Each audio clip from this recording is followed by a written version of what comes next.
I think even the bigger issue, they were, and I can, I speak about mine, they were sensitive to my needs, which I thought made a big difference. And, actually talking to the therapist and working those things out, it just became so, I was able to relieve so much and I was so free.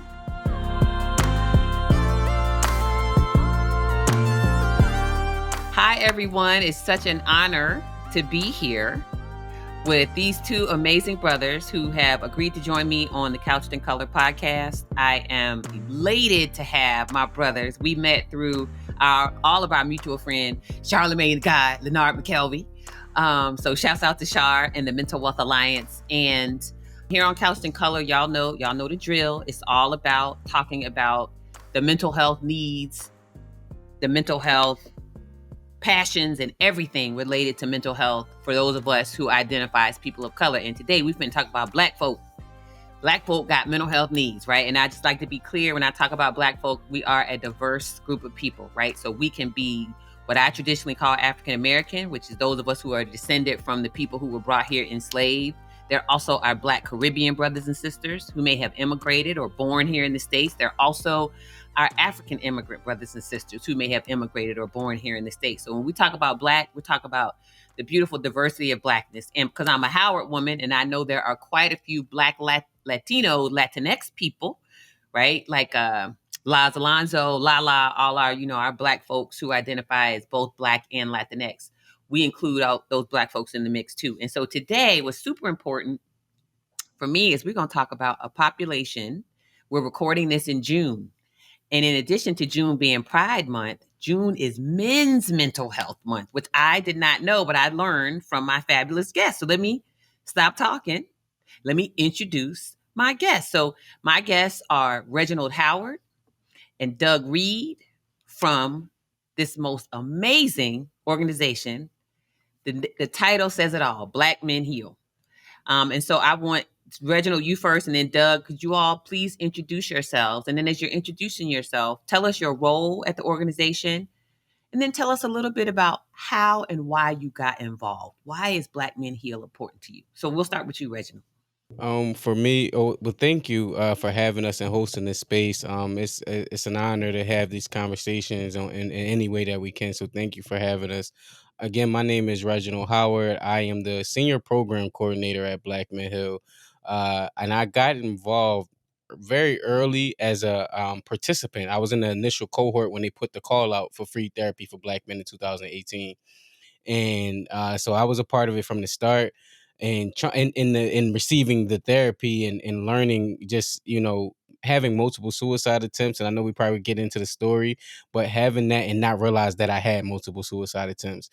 And so when they put the call out and it spoke to me, I was able to get the therapy. And then fast forward, and again, I want to make sure I leave some space for Doug. Fast forward, I got into a horrible car accident at the end of 2018. So I get the free therapy from October to November, and then December I got into a horrible car accident where someone ran a red light, hit me from the driver's side into the passenger side, breaking my leg, messing up my hand. I don't know if you can see the scar. I know it's visual, but this bone popped out. And I share that story early on because the first person that I got a call from was my therapist that I met through Black Men Hill. Called me in the hospital bed, sent me money because he knew I had a family and I was working. I was out at that time because I was driving Uber around that time. And so I became, fast forward, one of the things that Black Men Hill charges the men that come to the therapy process with is becoming an advocate. And I would go out to these schools, I would go into these communities, and I'm like, yeah, I'm an advocate for mental health. They like, all right, but what organization you with? I'm like, I'm with me. I'm Reg. I'm just coming to speak about mental health. And so I always say I went back to the organization and served the organization that served me, and that's how I became a part of the team. I love it. I love it. Doug, how about you? My name is Douglas Reed. I am the Director of Partnerships for Black Men Heal. I work on a lot of collaborations and partnerships, trying to find out basically how each organizations or each entities can benefit from being in the space around mental health and actually getting the word out to the public. Um, I came a part about Black Men Heal from a friend of mine. He told me about this dynamic organization, how I could be a part of the organization from an organizational standpoint, based on some skill set as far as what I do. And I reached out to Taz and the founder, and she said, "We don't have any positions." I don't know why he told you that, and I was shocked, like, "Oh no, I mean, what do you mean no positions?" And then I actually, going through having a lot of lived experiences. I worked in a prison for 25 years. I was part, uh, being in the military, retired out of the military, active in reserve. And I said, I like to try the free therapy.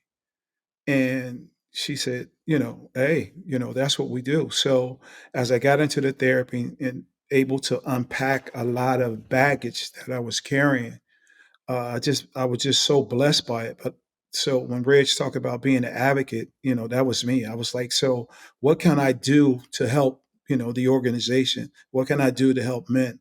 And next thing I know, I'm working as an advocate, and I'm working as the director of partnerships with Black Men Heal. And through my lived experiences, is all I just tell the story, and I try to be unapologetic, as I've heard you say, Dr. Alfie, and That's right. understanding, and even understanding this, what we call, what I've learned, is marginalized community. Like, I'm not Mhm. marginalized, That's but it. yeah. So that's basically it. I love it. And I love that you echo some of what I always try to tell people. For me, that label of marginalized, like I'm gonna be flat out honest. I hate the word minority. Like I like hate it to my core of my bone. I hate it because it has all these negative connotations, and like almost none of the connotations that it has are good. And so for me, it's like I do feel like there's a way that all of us who identify as people of color, there's some shared experience, that stuff that's very different. I know that.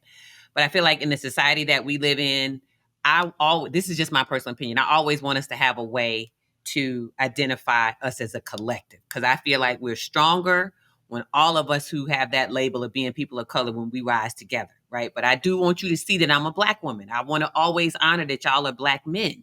I don't want to take that away from anybody. And there's room for all of us to be under this umbrella. So when I'm talking about marginalized communities, I'm always telling people, look, that if there are differences between who has access, let's just stay with mental health, to high quality, culturally competent mental health providers, and we all know that that's not the standard, right? So if we flip through a phone book, or we don't even use phone books anymore, but if we flip through, you get on Psychology Today, or you get on a website and you're just looking for, you just say you want to look for any mental health provider. Black people are not the first ones that's going to come up. If you type in zip code, you're going to see a couple of brown faces depending on where you live. And so for me, that's what it means to have a marginalized identity. It's like I'm not centered in the mainstream unless I center myself. Hmm. And so at the same time, it's important for me to say to people, and that's why I'm glad you brought it up, Doug, is but I'm not marginal, right? I'm not secondary. I'm not other. Neither are y'all on the corner or out there on the margins. You're going to center me. You're going to deal with me today. You're going to deal with all of this because this is who I am. And so, what I love about what you all do and what Taz has done in building the organization is you have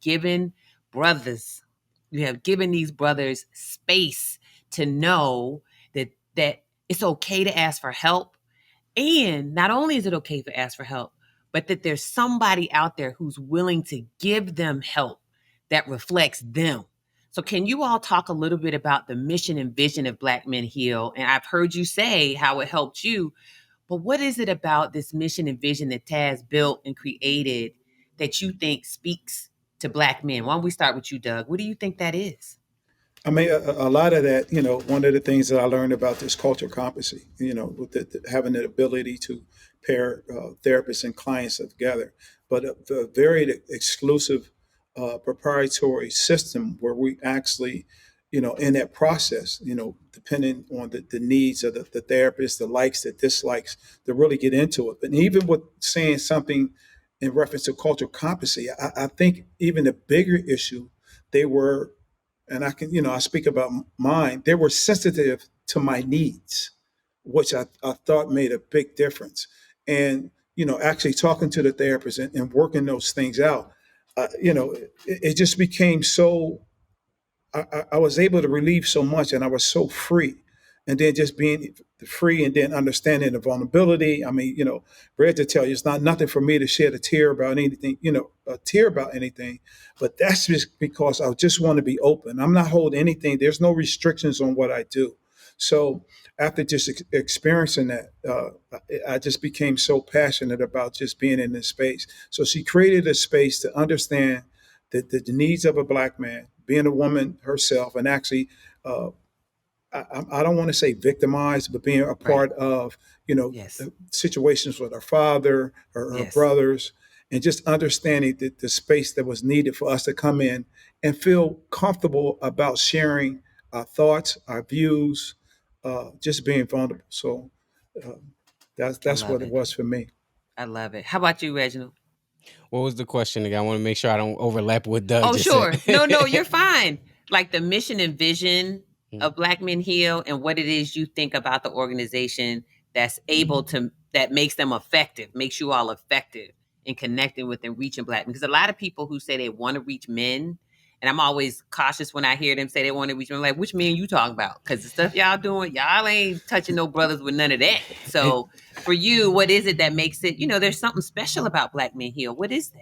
I think I speak in analogies all the time, and we, as we're recording this, me and Doug just came from a job fair, and so many of the brothers that came up to us, just hearing his story, one of the younger brothers my age, he was like, man, when I first heard about you all before the pandemic, I was so happy that I found y'all because during the pandemic, I was tripping, and mind you, I'm prefacing preferencing the words because I want to keep Graham that grace, but it was Yeah. the real conversation that he Yeah. seen me as a Black man talking about Black Men Yes. Hill and having that conversation. He didn't have to censor himself, but I received everything that he was saying, and I Oh, understood what he meant, and I understood what he was the message he was conveying.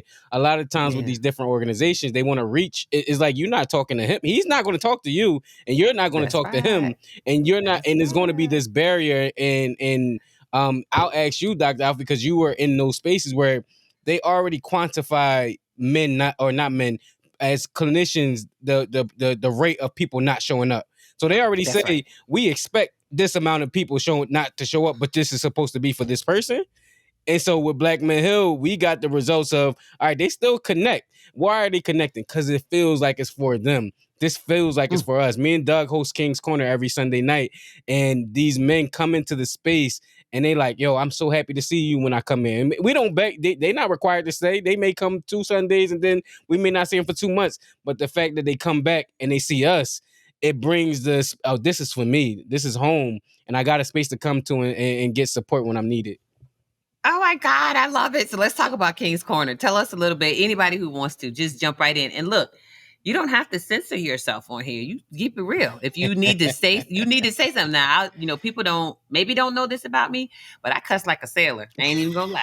I grew up with a sailor. My father is retired Navy, so I done heard it all. And him and his buddies when I was a little girl, and it just makes me think all the ways in which we share knowledge with children that we don't even realize. So watching my dad with his boys, my uncle David, Mr. Jewel, Mr. Overson, like I remembered all these names, and these were people I knew from the time I was a little baby. When I was little, I was the first little Al. My dad was Big Al, and then he had my brother, and then that became Little Al. But just watching how those dudes interacted with each other. Do you know what I'm saying? Like watching how they would tease each other. My Uncle David was freaking hilarious. He should have been a comedian. But just seeing how they connected, there's something special and unique about that. And I know my dad needed that, right? Because it was the four of us. It was my dad, my mom. She passed away many years ago, my brother, and me. And so I know that there were times when my dad just needed to be with the guys. Do you know what I'm saying? And I feel like with King's Corner, maybe that's some of what you all give to these men. So tell the people about King's Corner and just educate us a little bit about what's unique about King's Corner. What are those nuggets of wisdom that you can teach us, right? So if somebody out there is thinking, well, I would like to start something with the boys in my school, the Black boys in my school, educate us without giving away the proprietary information, but educate us about what is it. Don't tell us the secret sauce, but just give us some guidelines. Tell us about King's Corner, the people really want and need to know. Yeah, I'll start it off. Reggie usually, Reg being my nephew, he called me Unc. It's the Unc and Nephew show is what it There is. you go. That's it. That's it. So what happened? King's Corner came about after after the George Floyd's death. Like we had Mm, so many applicants that was putting in for free therapy from around the world. Let's just say around the hmm world. hmm And the team got together and was like, what can we do? What can we do? So we said, well, let's create this, and we called it a virtual free space. Let's create a space, come up, psychoeducation. Let's come up with some subjects that affect Black men. Let's do it on a Sunday at Zoom, and let's just see what kind of response. Well, we got an overwhelming response that we've been doing this thing for 2 years. Now I'll let Reg talk about the tour. That we've been doing this thing for 2 years, and it was just a space for men to come in and have a conversation, learn some things about the depression, learn some things about anxiety, learn some things though that affect us like mass incarceration, some things that affect us like pornography, things that affect us about divorce. So we came up with all these subjects for 2 years. We've been doing this, and I think one of the beauties of it is the fact that I am a baby boomer, Reg is a millennial. You get two sides. Reg will tell me in a minute. I can be giving my viewpoint like, yo, Reg, we do it like this, and this is how I feel. And he'd be like, yo, Unc, like, listen, that's what you say. Right. That's what your generation say. Right. But the young boys like myself, we don't Right. think like that. And Yes. so it offers that space from different generations, Yes. and guys are just able to come in there and share their thoughts. We don't require anything from them. Like Red said, they don't have to turn the camera on. It's not required to be there every Sunday. It's just required to come in there and just listen. Sometimes Mm, Red would say, just listen. So I'll turn over to Reg for more. love it. Yeah, and within that, I think D Reed said it too. I'm the young old grumpy man, and he's the older young man that got all the energy. So Right. that dynamic plays such a good part. And I always say for myself that I'm old enough to know better, but young enough to still relate. And so I'm Mm-hmm. listening. I'm in the music as toxic as it is. I'm in it and I listen to Mm-hmm. it, but I'm old enough Mm-hmm. to discern like, all right, that is not positive for our community in the same way. And so Mm-hmm. I could still relate that. Like I said, the guy came up to us at the job fair and I'm like, I'm with you, bro. Like I feel you. I feel all that. But I also know the other information that I'm getting and having that. But going back to the King's Corner space, within these 2 years, one of the topics that stood out to the most between me and Doug was that Black men need hugs, and that was our merch. We had that for Black Men Hill. Black men need hugs. We understand the power of the hug, and just given that conversation, we wanted to turn that into a part of our community tour. And our community tour is what we was able to emulate in Philly, or what we was able to implement in Philly. We wanted to take on the road and implement in other communities. And so we're on tour now. We're about to. I don't know when this is coming out, but we did a 3-city tour last year when we went to New York. We went to Richmond. We went to. Did we go? Oh, we stayed in Philly. We did one in our home state, and now we're going to Baltimore, Atlanta, Chicago, and Houston. And we going in the community and getting those brothers and having these conversations. And we wanted to take the virtual free space and turn it into a physical one. And so we offering food, free food, and masseuse. What else we got? Yoga. We Yoga. got a mindfulness person coming in to get us that type of conversation. And I say this that taught me something out of all of this, and I tell D Reed that all the time. When we start to break down Dr. Alfiee again, I'll always toss it back to you because you would know better clinically what the meanings of certain hugs mean. The bear hug Yes. mean I trust you Yes. and I want that close relationship with you. The side hug is like I don't really know you too much, but I want to show you some love. The tap on the Right. back, like, and the arm around Yeah. you, like I love you, bro. Like you family or whatever. So we wanted to break Yeah. that out because we wanted to share that with the men and having that conversation. And I'll say one last thing. Oh, you go Before that ahead. is I got two sons. And me and D Reed talk about it. And my dad wasn't there for me. He's been in and out of my life. And one of the things I learned with me, because I never got that love from I'm a man, I don't know how to affectionately show that for my children. And I'm still working on it and I'm honest with it, but I don't really give my kids too many kisses or too many hugs because I don't know what that feels like. And so I'm still learning to break that down by having these conversations openly and talking to Doug. Doug will give you a hug in a minute. Doug will do these certain things, but I'm Yes. still reserved. And that's why I say I understand some of these young men out here. Like, I'm still to the side, like, yeah, nah, I ain't with that touchy feely stuff, or I ain't with that. You get me? Like, no, like, you might be questioning me and things of that Right. nature. And so breaking all of that down is hopefully what we want to do on this tour. Oh my God. Everything you just said, I just laughed because you just remind me of so many brothers I went to undergrad with at Howard. Right. And it's like, I ain't feeling you like that. You better back up off me. I don't know who you is. Who your people is. You know what I'm saying? And it's like, that's real. And so being able to even break down the different kinds of hugs, I'm just smiling so big because it's just so honest and it's so wonderful. But Reg, to see you and to hear you talk about the arc for you, right? You're still on the journey, and to have you be this transparent and say, you know how educational it will be for people to hear. I didn't grow up with that kind of affection, so it's hard for me to show that to my kids. And I'm gonna be flat out honest. People in my field will take something like that and they pathologize it. And they say stuff like, we're black men, they don't show affection, they don't know how to show affection, and what is that about? And it becomes this, they're afraid of intimacy and they don't understand. And, having you all talk about, you and D Reed talk about this, what it helps people understand is no. It is sit down and listen and let someone explain to you that was not shown to me. So I am learning. I have to learn how to do that going forward. That's the key, right? And to me, that's the difference between a culturally competent therapist and one who just out here with a license. You know what I'm saying? I don't want the one that's just got no license. Your good intentions mean nothing to me. I'm going to need you to have some good intentions with some great skill. And my thing is always, it's not about a racial match necessarily. I think it's important, but it's about an empathy match. So when I say to you, yeah, that huggy stuff, you ain't down with all that huggy, touchy, feely stuff, right? Then can you come back and have a conversation with me in a way that doesn't shame me, that doesn't pathologize me, and just says, well, is what I would say in that situation to somebody who said that to me is that something you feel like you want to be different? Because I think that's really the whole idea. I'm telling you, because I'm trying to help you understand where I am today. And I'm here in therapy because I want to be somewhere else.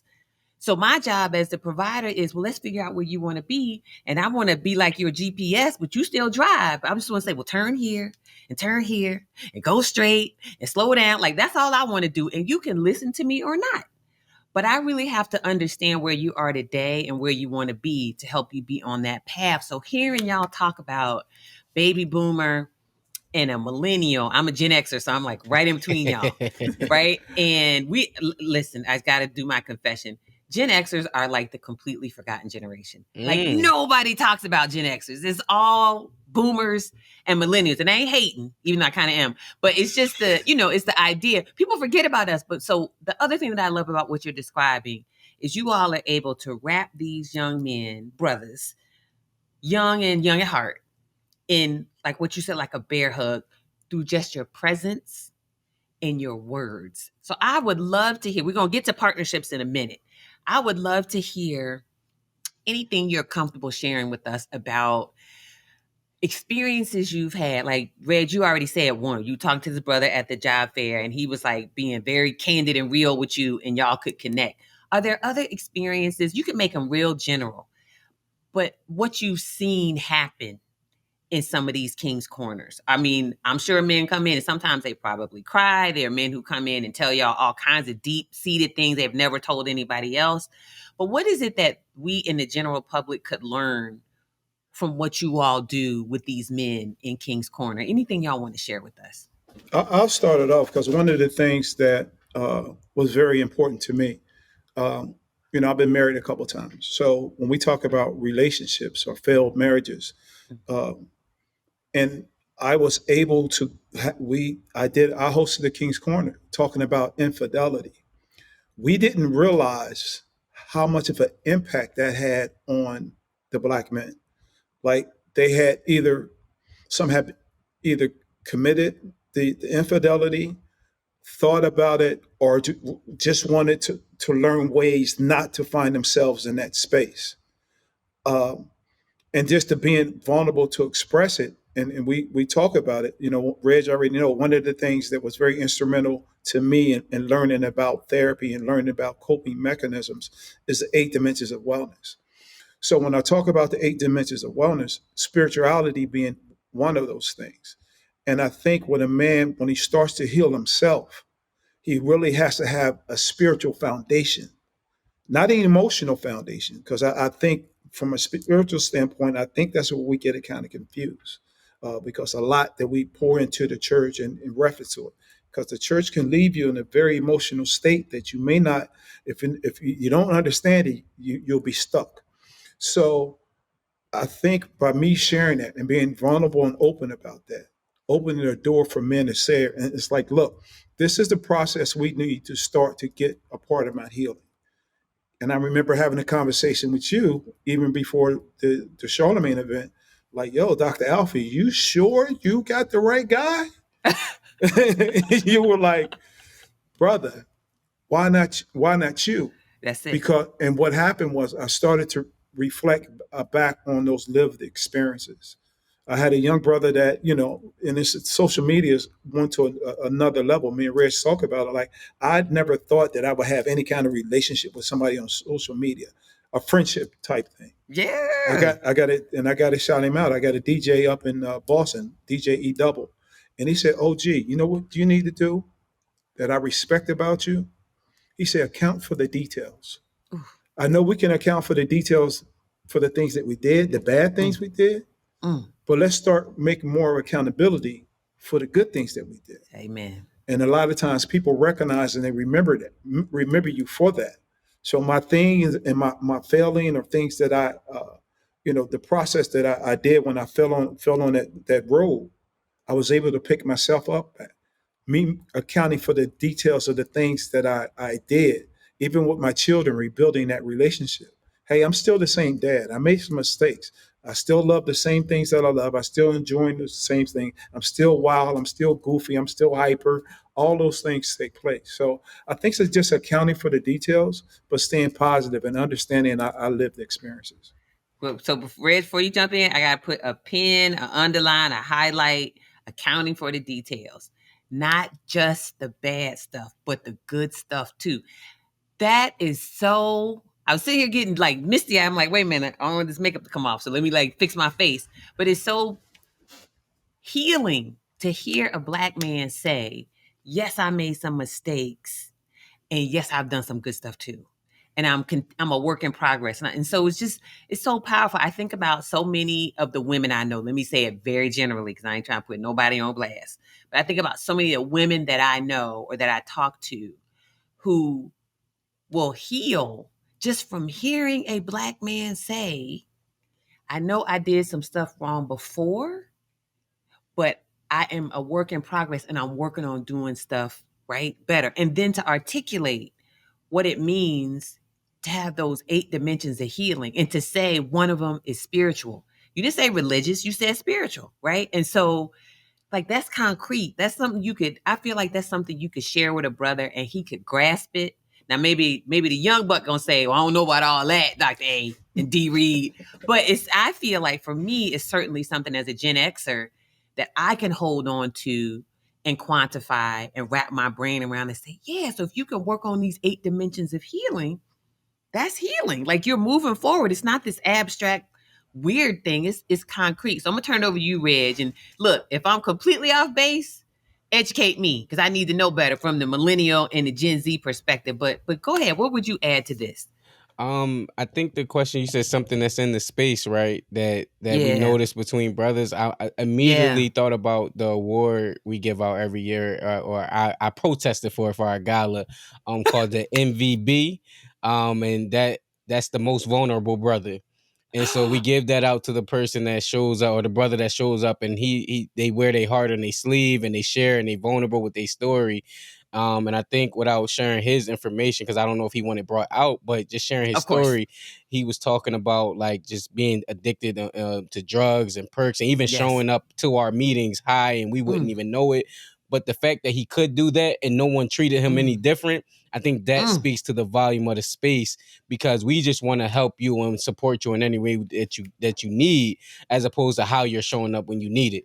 And I think that's what we do when we come into the space, because if he started sharing that, I'm like, man, I spoke on it earlier. I had that terrible car accident. I realized I seen how people get addicted. They gave me the Percocets, they gave me that, and I had to Yes. kind of wean myself off, because I noticed myself like fiending for it, being angry when I didn't get it. And I'm like, oh, that was the beginning stages. And if I didn't catch that early, because I was starting to enjoy the feeling, then it would have been a whole downhill journey. And so just it's spaces and brothers like that just come in. D Reed can tell you, it can be a brother say, hey, this is my first time attending, but I'm back, I'm coming back. They don't even know, they coming in at any entry point, they don't even know the topic, they just heard about it and they came in and it was like, whoa, this what y'all got going on in here, I'm showing up. Now that may not also be true that they do it every time, but when they do show up, Right. it's like, man, I'm happy to see that y'all still have this space going on, because I Yeah. haven't even been here. It's that times where you show up to church and you feel like the preacher preaching directly to you, and it's like, I ain't y'all. How y'all know I was going through this? And it was like, it's healing happening on this corner, and that's all we say every week. It's healing happening on this corner, and I end every session with the guys like, stay safe physically, but also stay safe mentally. Ooh. Woo!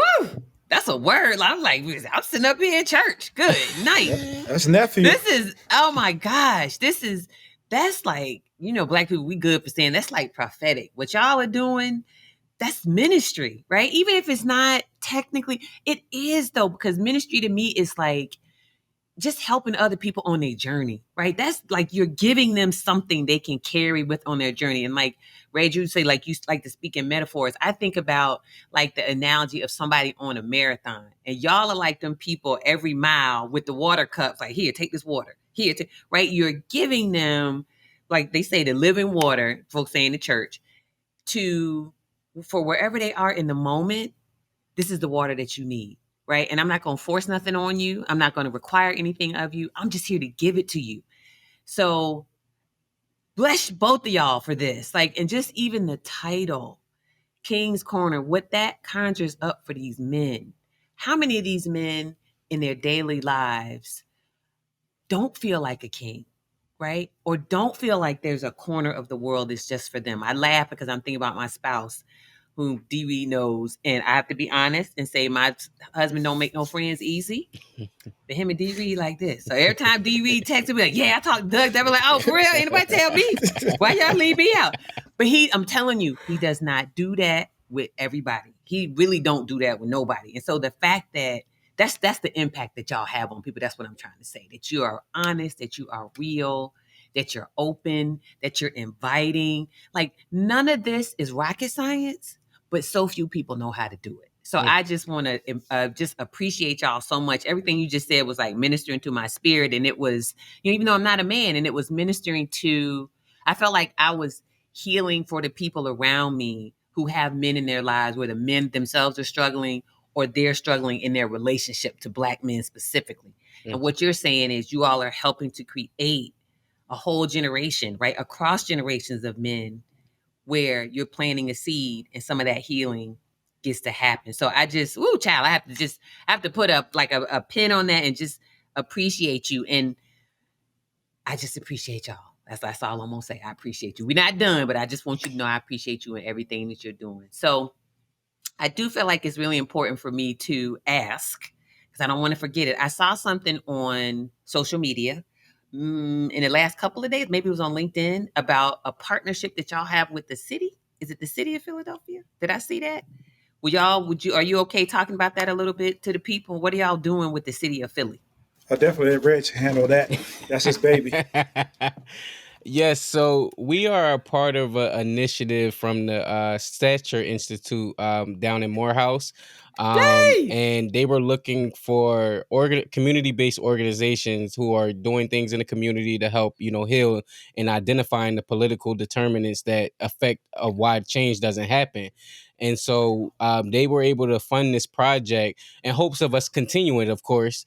But we needed to be what do you call it, partner with local Yes. officials that Yes. can put that word out. And so we worked with the Office of Black Male Engagement, the Mayor's Office of Black Male Engagement in Philadelphia, and across projects and their initiatives. And so this was a perfect way for us to collaborate on something together and put out, into the community. And what we came up with, and you'll probably love this name, is GVGT, and that's gun violence group therapy. And Ooh. it's to attack the gun violence in our communities, in our cities. And we are starting it in Philadelphia, but we're hoping that we can get it in other cities that we service as well.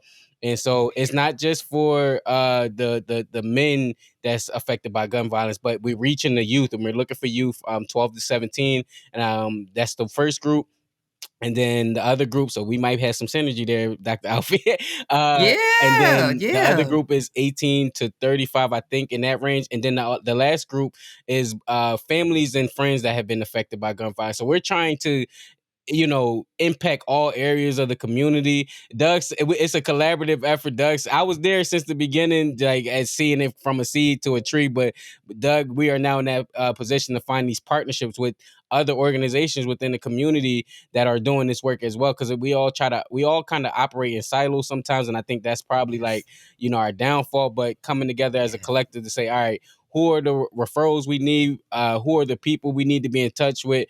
Who are the contacts? Like, where do we need to be at to get these to the community? And I think you would know that too, Dr. Alfie. Like, we just came from a job fair. We are in the community. A lot of these people try to implement Yes. programs, and then it's like, hey, no one's showing up. Yeah, because you're gonna leave after you leave.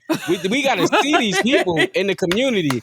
It's a brother that saw us from 2 years ago, so there's a established relationship. Like what Yup. Doug said, we got receipts. We outside. And so Yes. gun Yes. violence group therapy is one of the initiatives that we are, tackling right now, just to be as a preventative measure. And again, I'll let you go into the clinical perspective of grief and loss and managing anger and all of those different things. And we got our licensed therapists going and putting this into the community. Yeah, Woo. if I could just add to that, because Yes. everything from from Black Man Hill to Coma Project to Kings Corner, Yeah. everything that we do is we have to put the work in. Yeah. Even as being a client going to the therapist, you have Yeah. to put the work in. And we want to make this difference around gun violence and how it's impacting us. But we're asking them, you got to put this work in. It's an 8-week program. You got to put the work in because Yes. we want to work on your healing, but it's going to Yeah. require some effort. It can't, we can talk about, like Red said, you can talk about the no show ratios and all that. Yeah. Now Yeah. we need to maintain our numbers. We need you to we need people to come in and really support it. We need for them to be disciplined. We need for them to be consistent with the process. Woo. Wow. I Everything about that gun violence group therapy. Listen, if there was a time that is needed, the time is literally right now. And catching these kids when they're young dealing with this stuff, I don't think a lot of us adults have any idea the kind of impact that gun violence had. Even if we are fortunate enough to not lose anybody, it's just the idea of it happening around you. Do you know what I mean? Or being Hmm. injured by it, or knowing somebody who was injured, or God forbid you lose somebody, or the vicarious experience like Buffalo, right? Or like Texas, right? When you see that, that just brings it right back home for you that, and there are a lot of us walking around who don't feel safe. As a Black woman, listen, my head stay on a swivel. Hmm. Just to add to it, Red said I should talk about it more. Like my father was killed when I was 4 years old, uh, and people ask like, "Oh, do you remember that?" I said the thing I remember is I remember that big old oak tree where he was buried at. The thing I remember is the time and the countless times that I had with my friends when they talked about my father that I wanted to fight because I had anger issues. I remember those times. So I remember all the anger that I carried for 40, 45 years and the impact that it had on me. And now going through therapy and actually be able to identify. Yeah. And so many of us have been affected across the board around gun violence. Like you said, even I mean the knowledge of it. Like you said, that the empathy, having Yes. the empathy to for families to understand, what they're going through. So we're looking actually forward to it. I mean, I just commend Reg on amazing work that he's done around and working with the Office of the Black Male Engagement and just stand steadfast with that initiative. I mean, like I told you, it's the Uncle Neff show. I mean, Yes. I'm a proud uncle. Yeah, I was gonna say you the proud uncle. That and, is awesome, and Reg. I'll speak from the young that's why we got the dynamic of that, where Yeah. 18, 19 years old, so it's maybe 5 or 10 years ago, where I Yeah. remember I picked up my first gun and started doing armed robberies. And one of the things that I regret, and when I say pick up the gun, it was from my family, Yeah. but I was the Yeah. driver. I was participating, and Of I didn't even course. know Of that how course. much time you can get. Again, being in that same mindset, still can relate. And I remember Yes. one experience where, and my mom hates when I tell this because she like, you gotta keep these things to yourself. But I know how many brothers is going through it.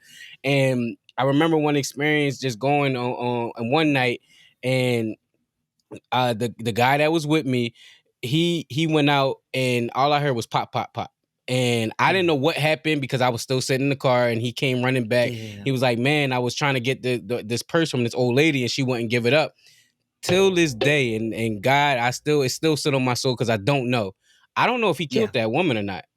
But the Oh, fact that I yeah. was participatory in it, and I was around it, and I could possibly have a body on my hands that I contributed to. Yes. I Yes. still, it traumatized me for the rest of my life because I don't know Mm. what happened in that space. And so I Mhm. always think about the young men and what they're dealing with and how they're still coping, that it's some of these things that they've seen that they can't even speak of because of how much trauma is backed up within it. And so that's where the dedication to things of this nature that come with Black Men Hill, Gun Violence Group Therapy, King's Corner, anything that, even a Coma Project, Mental Wealth Alliance, all Yeah. of these things is because we know Yeah. how much healing needs to be in our community. Yes. We like the vulnerability that you all have shown. I got my t-shirt. Mine is maroon, just so everybody know. I ain't lying. I got my receipts. Like D Reed said, I got my shirt. But it's the idea of the transparency that you all have shown just in this conversation, just that alone, that so many people will hear it, and it'll be the first time they really heard Black men be that open and transparent about anything related to feelings or experiences. Because I think we teach brothers, I mean, y'all are brothers, I'm not, but I feel like what we teach our young brothers is bottle all that stuff up, Mm-hmm. right? Never let them see you sweat. Don't let anybody punk you out.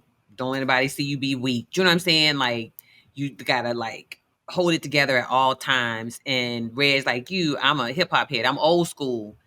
And there's some stuff in there where I listen to it now. I ain't gonna call no names, but he from the Bay Area, but I'm gonna leave it at that. I know. Back in the day, we'd be like bumping it. And now I'm like, ooh, That- ooh, I get on my right? mom and Oh, family members about that. I'm like, y'all saying it about our oh, music, but I know a few rappers that look. didn't come from our Come on generation. now. Come on now.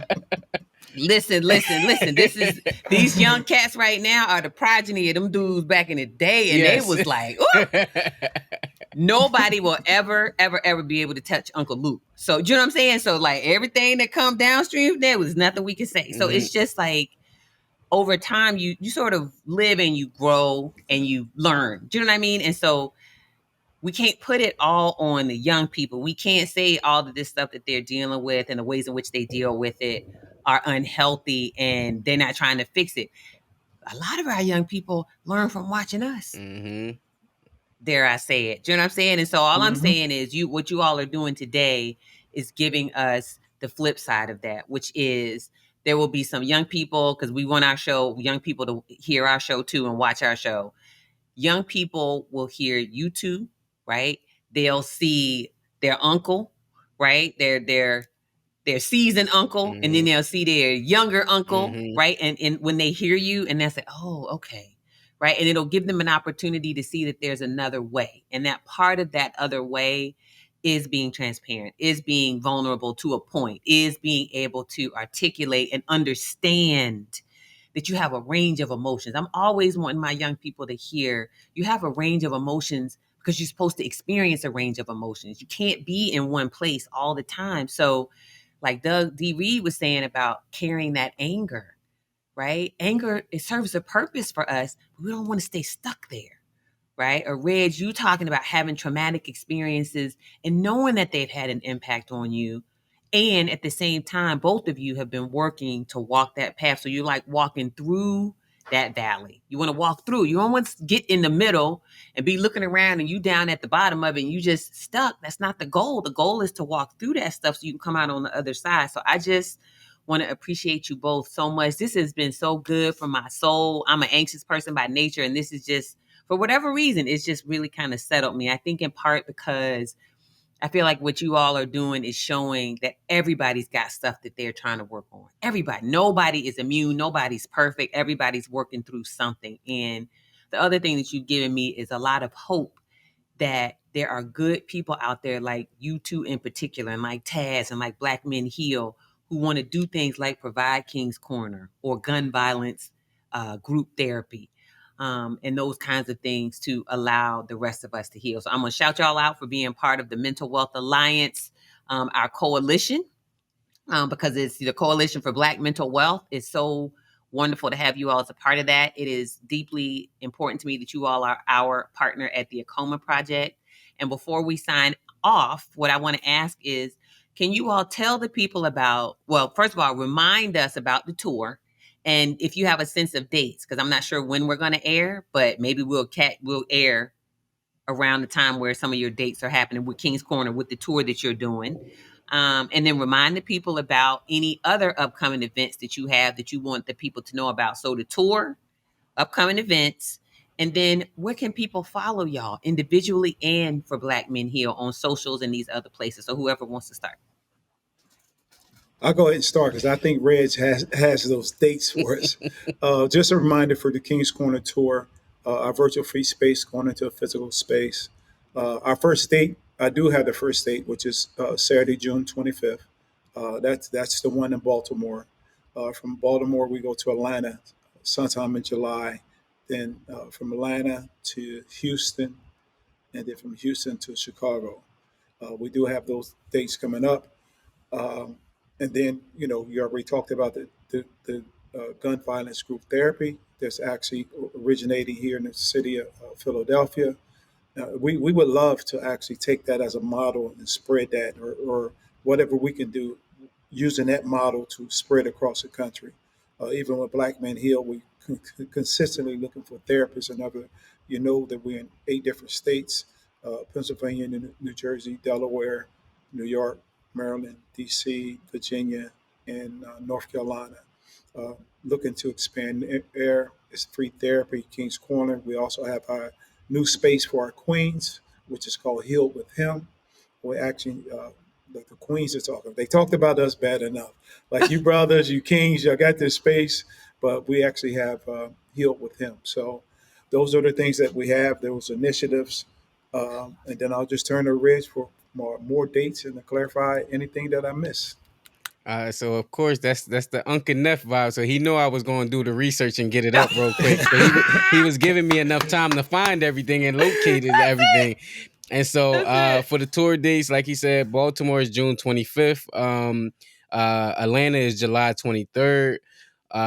August 20th is Houston, and then September 24th is Chicago. Now these dates may change depending on everything, what's going on in the world, especially with COVID and stuff like that. But as of now, that's where they stand. You can find us at Black Men Hill everywhere. Just Google and Black Man Hill will pop up on Instagram, LinkedIn, all of those different things. Personally, I'm at Reginald A. Howard. So the full name. I gotta put the accent, Dr. Alfiee, while I got you for the podcast. I do have but D Reese said I don't do a lot of this, so I have to do it when I got it. I do have a Black mental health podcast that I've been doing since 2018. Has about 75,000 downloads. I would love if you could come on and be a guest and just having conversations similar to this. and impacting a lot of things. It started off with, again, Black Men Hill charged our men to go out and be advocates. One of the way of me showing my advocacy was to start my podcast and have free forming conversation, hence why I have the mic and stuff like that. But I would love if you could come on. I got to put the accent why I got you, because you're a busy person. Come on now. If you don't ask, you shall not receive. So you got to ask. So Yes. no problem. Yes. No problem. We figure out a date. We got it. And that's good training from Unc. He is exactly right. You got to ask. You shoot your shot. You understand me? You got to do it. Absolutely. Well, I got to mess with him too, because Reg, if you could actually tell him about the book that you have out as well. See, Unc be doing that to me. So, everybody need an Unc. Everybody need an Unc.